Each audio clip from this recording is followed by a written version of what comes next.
નમસ્કાર, પ્રવેગ ટીવીમાં આપનું સ્વાગત છે. હું છું ભદ્રેશ. આપ જોઈ રહ્યા છો પ્રવેગ પ્રાઇમ ટાઈમ. સમાચારની શરૂઆતમાં એક નજર કરીએ હેડલાઇન્સ પર. વડાપ્રધાન મોદીએ દેશને આપી કરોડોના વિકાસ કાર્યોની ભેટ. રેલવે સ્ટેશન, ઓવરબ્રિજ અને અંડરબ્રિજનો કર્યો શિલાન્યાસ.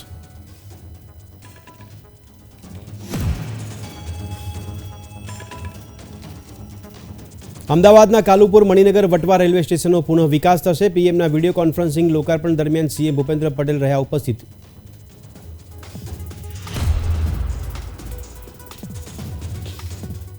મુંબઈમાં 72 વર્ષીય ગઝલ સમ્રાટ પંકજ ઉધાસનું નિધન. લાંબા સમયથી હતા બીમાર. ગુજરાતનું જેતપુર તેમનું મૂળ વતન.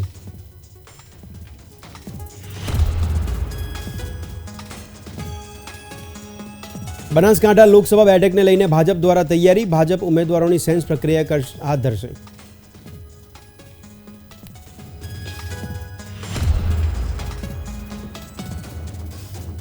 સુરત મનપા દ્વારા ટ્રાન્સપોર્ટેશનની સુવિધામાં વધારો. 50 નવી ઇલેક્ટ્રિક અત્યાધુનિક બસો દોડાવવાની શરૂઆત.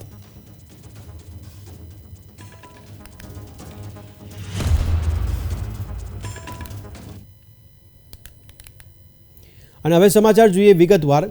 લોકપ્રિય ગઝલ ગાયક પંકજ ઉધાસનું આજે લાંબી બીમારી બાદ નિધન થયું હતું. તેઓ 72 વર્ષના હતા. તેમણે મુંબઈમાં અંતિમ શ્વાસ લીધા હતા. તેઓ ઘણા લાંબા સમયથી બીમાર હતા અને તેમની સારવાર ચાલી રહી હતી. નામ ફિલ્મમાં ચિઠ્ઠી આઈ હે ગઝલથી તેઓ લોકપ્રિય બન્યા હતા. ત્યારબાદ તેમણે અનેક હિન્દી ફિલ્મોમાં પોતાનો સ્વર આપી ચૂક્યા હતા. ગુજરાતી ગઝલના ક્ષેત્રમાં પણ તેમનું અવિરત યોગદાન રહ્યું હતું. તેમના નિધનને કારણે હિન્દી અને ગુજરાતી સંગીતના ક્ષેત્રમાં મોટી ખોટ પડી છે. તેમજ ગીત સંગીતના ચાહકોમાં શોક પ્રવર્તી રહ્યો છે.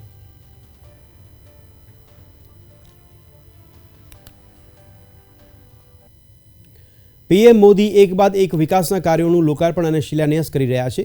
ગઈકાલે તેઓએ ગુજરાતમાં વિકાસના કાર્યોની ભેટ આપી. ત્યારે હવે પીએમ મોદી बीते 10 वर्षों में हम सभी ने एक नया भारत बनते देखा है और रेलवे में तो परिवर्तन साक्षात हम अपनी आंखों के सामने देख रहे हैं.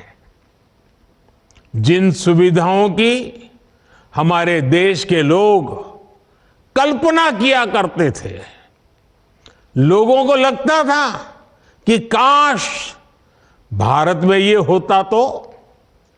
लेकिन आप देखिए, जो कभी आप कल्पना में सोचते थे, आज हम आंखों के सामने होता हुआ देख रहे हैं.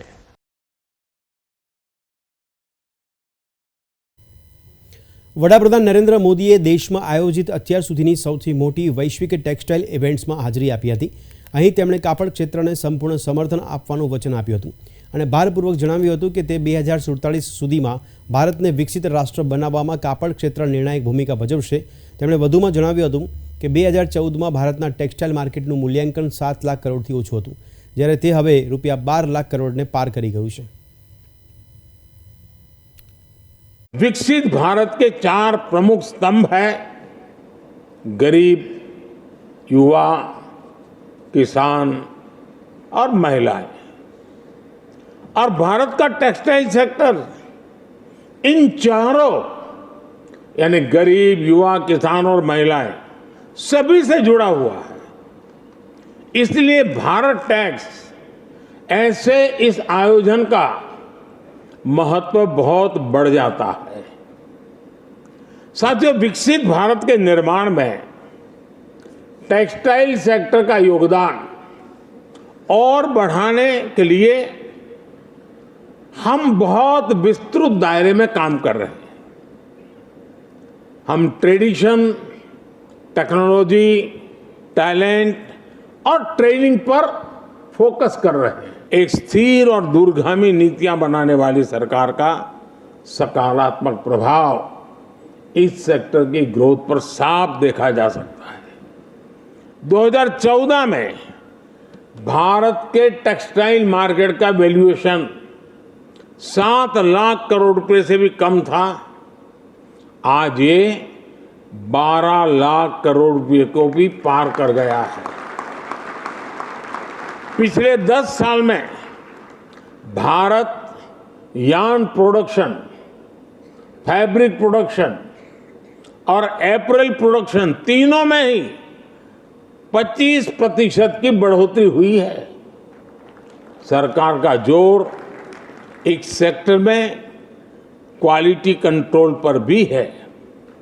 2014 से के बाद से ऐसो 380 के करीब BIS स्टैंडर्ड्स बनाए गए हैं जो टेक्सटाइल सेक्टर की गुणवत्ता को सुधारने में मदद कर रहे हैं। सरकार के ऐसे प्रयासों की वजह से ही इस सेक्टर में विदेशी निवेश भी लगातार बढ़ रहा है। आपको जो भी सहयोग चाहिए सरकार आपकी पूरी मदद करेगी। વડાપ્રધાન નરેન્દ્ર મોદીના હસ્તે આજે 554 રેલવે સ્ટેશનના લોકાર્પણ શિલાન્યાસ કરવામાં આવ્યો હતું, જેમાં અમદાવાદના કાલુપુર રેલવે સ્ટેશન ખાતે ગુજરાતના મુખ્યમંત્રી ભૂપેન્દ્ર પટેલ ખાસ હાજર રહ્યા હતા. કાલુપુર, વટવા, મણિનગર સહિતના રેલવે સ્ટેશનની હવે કાયાપલટ થશે. દેશના 554 સ્ટેશનના પુનઃ વિકાસ તેમજ રોડ ઓવરબ્રિજ, અંડરપાસના શિલાન્યાસ તેમજ 41,000 કરોડની પરિયોજના સમર્પિત કરવામાં આવી હતી. અમદાવાદના કાલુપુર, મણિનગર, વટવા સહિતના રેલવે સ્ટેશનની 2400 કરોડમાં કાયાપલટ થશે. વટવા સ્ટેશનના પુનઃ વિકાસ માટે 29.63 કરોડ ખર્ચાશે, જેમાં 12 મીટર પહોળો ફૂટ ઓવરબ્રિજ પણ બનાવવામાં આવશે. આકર્ષક પ્રવેશ દ્વાર સાથે અપગ્રેડેશન સહિત પ્લેટફોર્મ, સરફેસિંગ, પ્લેટફોર્મ કવરશેડ અને સાઇનેજ, વેઇટિંગ રૂમ, બેઠક રૂમ વગેરે સુવિધાઓ વધારવામાં આવશે. અમૃત સ્ટેશન યોજના હેઠળ મણિનગર સ્ટેશન પણ વિકસાવવામાં આવશે, જેમાં સ્ટેશનની આગળના ભાગમાં ફેરફાર, સ્ટેશનનું પ્રવેશદ્વાર સહિતના કામો કરવામાં આવશે. કાલુપુર રેલવે સ્ટેશનને નવીનતમ ઇન્ફ્રાસ્ટ્રક્ચર સાથે 2397 કરોડના ખર્ચે કાયાપલટ કરવામાં આવશે. દેશમાં રેલવે મુસાફરોને વિશ્વકક્ષાની ઉત્તમ સુવિધાઓ ઉપલબ્ધ કરાવવાની નેમ સાથે વડાપ્રધાન નરેન્દ્ર મોદીના હસ્તે વિડીયો કોન્ફરન્સિંગ દ્વારા દેશના 554 સ્ટેશનના પુનઃ વિકાસ અને 1500 રોડ ઓવરબ્રિજ તથા અંડરપાસનું ખાતમુહૂર્ત લોકાર્પણ કરવામાં આવ્યું હતું. વિશ્વના સૌથી મોટા રેલવે સ્ટેશનને પુનઃ વિકાસ કાર્યક્રમ હેઠળ આજે રાજકોટ રેલવે ડિવિઝનના 12 સ્ટેશનના પુનઃ વિકાસનું ખાતમુહૂર્ત કરાયું. 11 રોડ ઓવરબ્રિજ, અંડરપાસનો શિલાન્યાસ અને 9 રોડ અંડરપાસના કામોનું લોકાર્પણ કરાયું હતું. સુરતના ભેસ્તાન રેલવે સ્ટેશન ખાતે રોડ ઓવરબ્રિજ અને અંડરપાસનું શિલાન્યાસ તેમજ લોકાર્પણનો કાર્યક્રમ યોજાયો હતો, જેમાં રાજ્યપાલ આચાર્ય દેવવ્રત ઉપસ્થિત રહ્યા હતા. આ કાર્યક્રમમાં વડાપ્રધાન મોદીએ રોડ ઓવરબ્રિજ અને અંડરપાસનું શિલાન્યાસ તેમજ લોકાર્પણ વર્ચ્યુઅલી કર્યું હતું. સાથે જ પીએમ મોદીએ વર્ચ્યુઅલી રીતે સંબોધન પણ કર્યું હતું.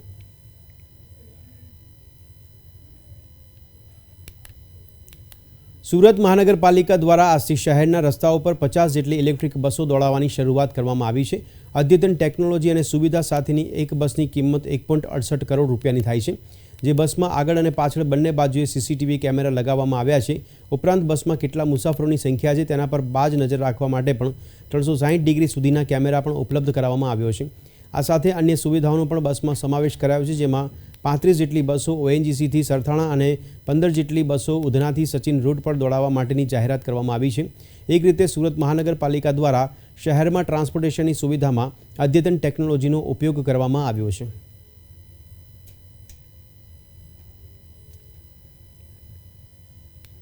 સંસ્કૃતિ અને કલાની સુંદરતાના વારસા માટે જાણીતા શહેર અમદાવાદનો આજે સ્થાપના દિવસ છે. શહેરના મેયર પ્રતિભા જૈન સહિતના આગેવાનોએ અમદાવાદ શહેરના 613માં સ્થાપના દિવસ નિમિત્તે માણેક બુર્જ, વિવેકાનંદ બ્રિજના છેડે માણેકનાથ મંદિરે પુષ્પ અર્પણ કરીને માણેક બુર્જ ખાતે ધ્વજની પૂજા કરી તેમજ અમદાવાદના વૈભવમાં અને તેની સમૃદ્ધિમાં સતત વધારો થાય તે માટે કામના કરી હતી.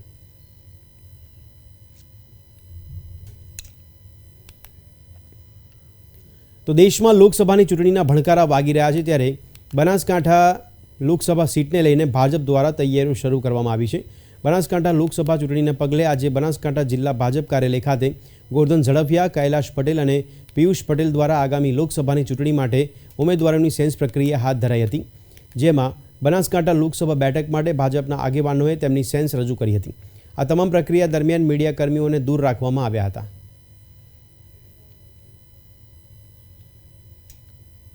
પંદર માર્ચથી રાજ્ય સરકાર દ્વારા ટેકાના ભાવે જુવાર, બાજરી, મકાઈ અને ઘઉંની ખરીદી કરવામાં આવશે. આ ખરીદી 15 માર્ચથી 196 સેન્ટર ખાતેથી કરવામાં આવશે. આ માટે ખેડૂતે ગ્રામ્ય વિસ્તારમાં VCE અને ખેડૂત પોર્ટલ પર જરૂરી ડોક્યુમેન્ટ રજૂ કરવાના રહેશે. રાજ્યમાં ખેડૂતોને તેઓના પાકના પોષણક્ષમ પૂરતા ભાવ મળી રહે તે માટે રવિ માર્કેટિંગ માટે આ સિઝનમાં એટલે ચાલુ વર્ષ 2024-25માં રાજ્ય સરકાર દ્વારા લઘુત્તમ ટેકાના ભાવે ઘઉં, ઉનાળુ બાજરી અને મકાઈ, જુવાર વગેરે ખરીદી અમારું ગુજરાત રાજ્ય નાગરિક પુરવઠા નિગમ એટલે અમારા નિગમ મારફતે ગાંધીનગર ખાતેથી એટલે અમે ખરીદવા માટેની આજે આપણે જાહેરાત કરીએ છીએ. આજે ચારે ઉનાળુ સિઝનની આ ખરીદી એ અમે આગામી અમને તારીખો નક્કી કરીએ પ્રમાણે ખરીદી કરવાના છીએ.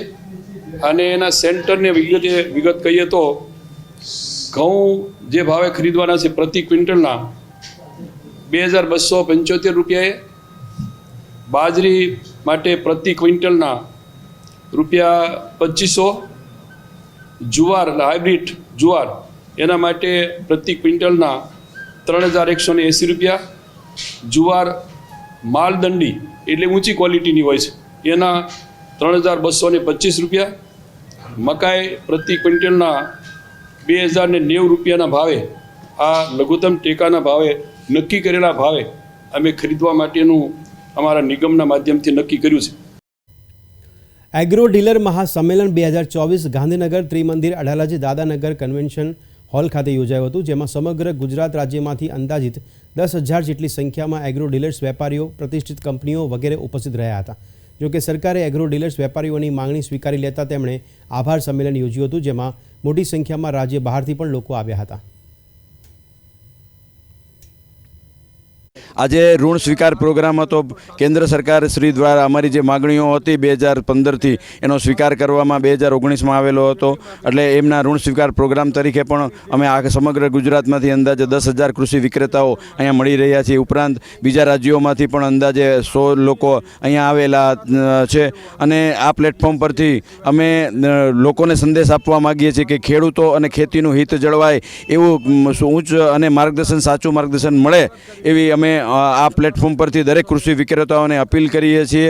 ઉપરાંત સામાજિક પ્રવૃત્તિઓ, જે સામાજિક જવાબદારીઓ છે જેવી કે વૃક્ષારોપણો છે, બ્લડ ડોનેશન કેમ્પો છે, બ્લડ ડોનર ડિરેક્ટરીઓ છે, એ પણ અહીંયા ખુલ્લી મૂકવા માગીએ છીએ. અને કોરોના જેવી મહામારીમાં પણ અમે અમારું યોગદાન આપેલું છે. અને ભવિષ્યમાં સરકારશ્રીની કોઈપણ ખેડૂતલક્ષી યોજનાઓ હશે એમાં અમે સંપૂર્ણ સાથ અને સહકાર આપીશું. અને જે મોદી સાહેબનું વિઝન છે ખેડૂતોની આવક ડબલ કરવામાં, એમાં અમે સંપૂર્ણપણે સહયોગ અને સમગ્ર ગુજરાતમાંથી એકે તાલુકો પણ બાકી નથી, જિલ્લો તો નહીં પણ તાલુકો પણ નથી. અને લગભગ 10,500 વ્યક્તિ હાજર છે. આ સિવાય આઉટ સ્ટેટના લગભગ 700 જે ખેતીવાડીને જે અમારા રિટેલ ડીલરો જે વેચાણ કરે એને લાયસન્સ હોલ્ડર હોય, લાયસન્સ વગર વેચી ન શકે. તો એવું ગેજેટ હતું બીએસસી એગ્રી વગર ન વેચે, પણ સરકારે 12 દિવસનો ક્રેશ કોર્સ બનાવી એગ્રીકલ્ચર યુનિવર્સિટીમાં ડિપ્લોમા કોર્સનું સર્ટી આપી અને બધાના લાયસન્સ જીવન. નવસારી હાઈસ્કૂલ ખાતે સોમવારે ચેમ્બર ઓફ કોમર્સની ચૂંટણી યોજાઈ હતી, જેમાં મહાજન પેનલ અને વિકાસ પેનલ વચ્ચે જંગ જામ્યો હતો. આ ચૂંટણીમાં મહાજન પેનલના રાજેન્દ્રભાઈ દેરાસરિયાની ભવ્ય જીત થઈ હતી. નવસારી ચેમ્બર ઓફ કોમર્સ વર્ષોથી પોતાના સભાસદોને વચ્ચે સુબેડ સાધીને ચૂંટણી લડાવવામાં આવતી હતી, જેમાં ચેમ્બરના પ્રમુખ અને ઉપપ્રમુખની નિર્ણાયક સભ્યો દ્વારા પસંદગી કરવામાં આવતી હતી. પરંતુ વર્ષોથી નવસારી ચેમ્બર ઓફ કોમર્સની સ્થિતિ નિષ્ક્રિય બની ગઈ છે, જેને પગલે આ વખતે ચૂંટણી થકી ચેમ્બર ઓફ કોમર્સના પ્રમુખ તરીકે રાજેન્દ્રભાઈ દેરાસરિયાની વરણી થઈ છે, જ્યારે ઉપપ્રમુખ તરીકે હરીશભાઈ માંગલાણીની વરણી થઈ છે. મળી છે એટલે હર્ષનો વિષય છે જીત એટલે. પણ આ જીત મારા બધા જે માજી પ્રમુખો જેમણે મને આ હોદ્દા માટે પસંદ કર્યો છે, અને આ ખરેખર તો અમારામાં ચેમ્બરમાં એવું કંઈ જીત હારનો હોતો નથી. વિનોદભાઈ બી સક્ષમ મારા હરીફ હતા, પણ હવે બધા માજી પ્રમુખો જે મારી પસંદગી કરી છે એ લોકોની જીત છે અને ચેમ્બરની જીત એ ચેમ્બર ઓફ કોમર્સના સભાસદોની છે જે અમને જીત અપાવી છે. ખરેખર હું એમ લોકોનો આભારી છું.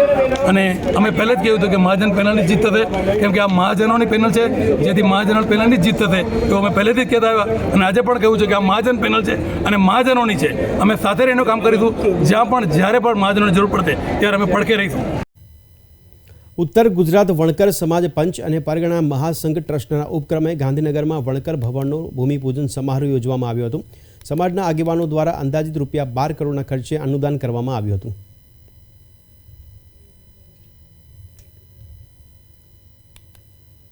સ્પાઇન ફાઉન્ડેશનની સ્થાપના સ્પાઇન સર્જન ડૉક્ટર શેખર દ્વારા કરવામાં આવી હતી. આ ફાઉન્ડેશન દેશમાં અલગ અલગ જગ્યા પર સેવાકીય પ્રવૃત્તિઓ કરી રહી છે. અમદાવાદના સ્પાઇન ફાઉન્ડેશન દ્વારા આર્ટ ગેલેરી ખાતે 100 જેટલા ફોટોગ્રાફર્સ અને પેઇન્ટિંગ મૂકવામાં આવ્યા હતા અને તેમાં મોટું ફંડ એકઠું થાય તો સેવાકીય કાર્યોમાં વાપરવાની તૈયારી પણ કરવામાં આવી છે.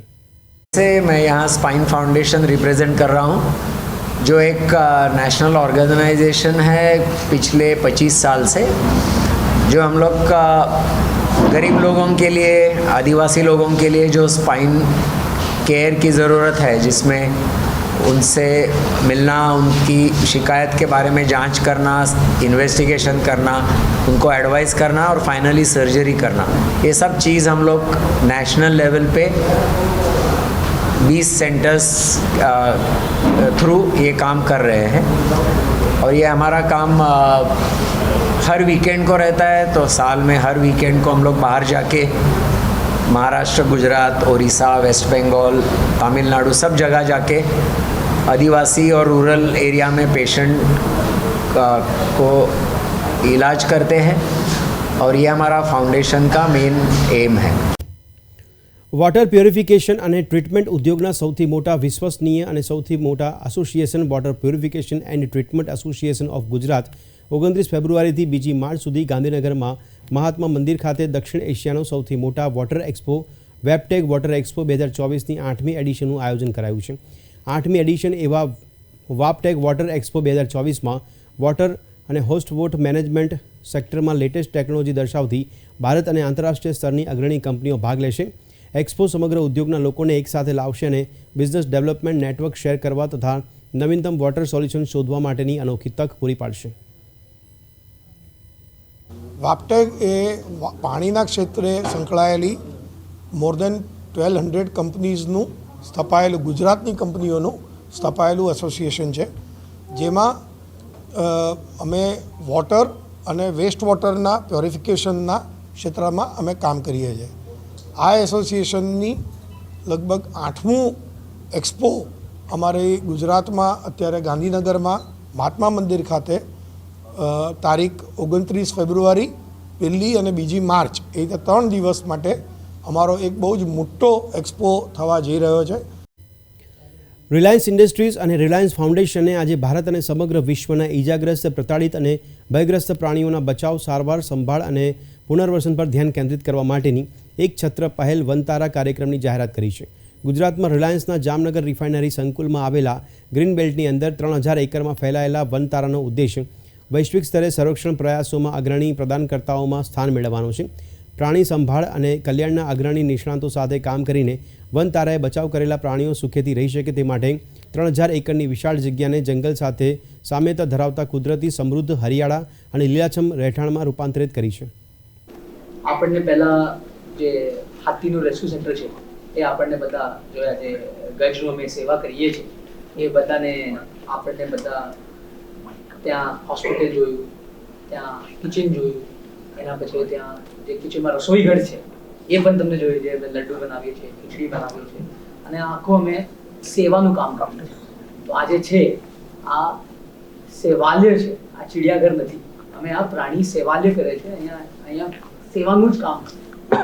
અને હાથીમાં અમારી પાસે હમણાં સુધી અમે 200થી વધારે હાથીને રેસ્ક્યુ કર્યા છે, અહીંયા લાવ્યા છે. 600 એકરમાં આખો જંગલનું વાતાવરણ બનાવ્યું છે. ત્યાં અમે લેક, જે મોટું તલાવ કહેવાય, એ પણ બનાવ્યું છે. 10-12 એકરના તલાવ, આવા 3-4 તલાવ બનાવ્યા છે. અને જે બીમાર હાથી હોય, જે હાથી માનસિક અને શારીરિક રૂપથી જેને મદદનું જરૂર હોય, જેને રાહતનું જરૂર હોય, એ અમે અહીંયા કરીએ છીએ. ખેડૂતોએ સોમવારે કેન્દ્ર સરકાર સામે વિરોધ કરવા માટે ચંદીગઢ દિલ્હી નેશનલ હાઈવે પર ટ્રેક્ટર રેલી કાઢી હતી. આ ટ્રેક્ટર રેલી સંયુક્ત કિસાન મોરચા અને ભારતીય કિસાન યુનિયનના આહવાનના જવાબમાં હતી. આપણે જણાવીએ કે લઘુત્તમ ટેકાના ભાવની કાયદેસર ગેરંટી સહિતની વિવિધ માંગણીઓ માટે કેન્દ્ર પર દબાણ કરવા રાષ્ટ્રીય રાજધાની તરફ કૂચ કર્યા પછી હજારો ખેડૂતો તેમના ટ્રેક્ટર, ટ્રોલીઓ અને ટ્રકો સાથે હરિયાણા સાથેને પંજાબ સરહદ પર આવેલા ખનોરી તથા શંભુ પોઈન્ટ પર રોકાયા છે. आज ट्रैक्टर मार्च नहीं है, सिर्फ रोड पर ਜਿਹੜਾ ਆਪਣਾ किसाना प्रति रोष है, सरकार प्रति रोष है किसाना का। आज उसका प्रदर्शन कर रहे, सिर्फ सरकार ने दर्शा भी साढ़े च रोष है। देखिए मांगे तो तकरीबन 2020 से हमें वही सारी मांगे हमारी खड़ी हैं, एक भी मांग पूरी नहीं हुई है। ये WTO का विरोध करने के लिए एक कॉल दिया था हमारे जथेबंदी ने, SKM ने, भाई ट्रैक्टर का रोड पर लाना है, मोदी को दिखाना है। अगर लोड पड़ी तो हम हरियाणा में भी एंटर करेंगे, दिल्ली में भी एंटर करेंगे। हमने ये दिखाना है उनको, हम कोई उग्रवादी नहीं है, आतंकवादी नहीं है, हम अलगाववादी नहीं है। तो जो हमको बनाना चाहती है बीजेपी, हम किसान हैं, अनाज उगाते हैं। ना MSP की कमेटी बनी, ना कर्जा माफ हुआ, बहुत सारी किसान मांगे हैं और भी ऐड होगी। तो एक हमारे निहत्थे किसानों पे जो यहाँ गोलियां चलाएगी, उसके सिलसिले में ये सिर्फ आज ना मोदी को ट्रेलर दिखाने के लिए भी किसान कभी भी दिल्ली आ सकता है, ट्रैक्टर तैयार है रोड के ऊपर। ये सिर्फ छोटा सा ट्रेलर है आज। वो थोड़ा कम गिनती में थे, अगर सारी पंजाब की किसान जथेबंदियां जाएं फिर तो कुछ भी नहीं है, जितनी मर्जी बैरिकेडिंग कर लें, कितनी कर लेंगे। જ્ઞાનવ્યાપી કેસ મામલે મુસ્લિમ પક્ષને જોરદાર ઝાટકો लाग्યો છે। અલ્હાબાદ હાઈકોર્ટે મુસ્લિમ પક્ષની અરજી ફગાવતા વ્યાસજીના ભોયરામાં હિન્દુઓને પૂજા કરવાનો અધિકાર યથાવત રાખ્યો છે। હવે હિન્દુઓ અહીં પૂજા કરવાનું ચાલુ રાખી શકે છે। આ ચુકાદો મુસ્લિમ પક્ષકારો માટે મોટો ઝાટકો મનાઈ રહ્યો છે। તેઓ આ ચુકાદાને સુપ્રીમ કોર્ટમાં પડકારવા વિચારી શકે છે। હાઈકોર્ટે વારાણસી જિલ્લા ન્યાયાધીશના 17 જાન્યુઆરીના આદેશને પડકારતી જ્ઞાનવ્યાપી મસ્જિદ પ્રબંધન સમિતિની અપીલને ફગાવી દીધી છે। See, it's a very welcome order passed by the Honorable Allahabad High Court. Today, the Allahabad High Court has dismissed the petition of Anjuman Intizamiya, and the effect of this order is that the puja will continue in the Gyan Vyapi complex. And I'll also file caveat before the Supreme Court. If they come to the Supreme Court, we'll make our submissions before the Honorable Supreme Court. Anjuman Intizamiya had challenged the order of 17th of January and 31st of January before the Allahabad High Court, which has been YouTuber Dhruv રાઠીનો video share કરવા બદલ અરવિંદ કેજરીવાલ સામે 2018માં માનહાનિનો case નોંધવામાં આવ્યો હતો। હવે દિલ્હીના CMએ પણ પોતાની ભૂલ સ્વીકારી લીધી છે। દિલ્હીના મુખ્યમંત્રી અરવિંદ કેજરીવાલે યુટ્યુબર ધ્રુવ રાઠીનો એક વિડીયો રીટ્વીટ કર્યો હતો। કેજરીવાલ વિરુદ્ધ વર્ષ 2018માં આ કેસ નોંધવામાં આવ્યો હતો અને હવે આ માનહાનિ કેસમાં સુપ્રીમ કોર્ટમાં સુનાવણી દરમિયાન તેમણે પોતાની ભૂલ સ્વીકારી લીધી છે। કેજરીવાલ વતી હાજર રહેલા એડવોકેટ અભિષેક મનુ સિંઘવીએ કહ્યું કે કેજરીવાલે માત્ર કોઈ બીજાના ટ્વીટને રીટ્વીટ કર્યું છે। જે માહિતી આપવામાં આવી છે તે તેમની પોતાની નથી। વકીલે કહ્યું કે આ એક ભૂલ હતી અને તે જ દિવસે રીટ્વીટ હટાવી લેવામાં આવ્યું હતું। સુપ્રીમ કોર્ટે નીચલી અદાલતને હાલમાં સુનાવણી આગળ ન વધારવા જણાવ્યું છે। આ કેસમાં અલગથી સુનાવણી 11 માર્ચે થવાની છે। તો આ હતા અત્યાર સુધીના સમાચાર। વધુ સમાચાર સાથે ફરી મળીશું। ત્યાં સુધી આપ જોતા રહો પ્રવેગ TV। નમસ્કાર।